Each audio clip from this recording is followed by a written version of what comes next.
পবিত্র কোরআনুল কারীম পাঠ করা এমন তিনজন ব্যক্তি যাদের কণ্ঠস্বর মধুর মতো মিষ্টি। সুবহানাল্লাহ। 3 নম্বরে হলো শায়েখ আল মিসওয়াই, যিনি মিশরের সোহাগ শহরে জন্মগ্রহণ করেছেন। আর এই শুনুন তার কণ্ঠস্বর।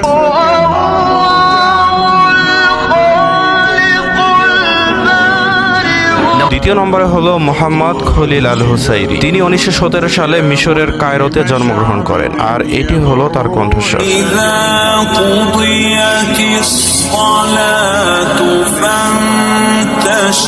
আর প্রথম নম্বরে রয়েছে আমাদের সকলের সুপরিচিত আব্দুল বাসিত আস-সামাদ, তিনি 1927 সালে মিশরে জন্মগ্রহণ করেন। আর তিনি 1970 সালে বিশ্বের 3টি কোরআন তিলাওয়াত প্রতিযোগিতায় বিশ্বসেরাও হয়েছিলেন।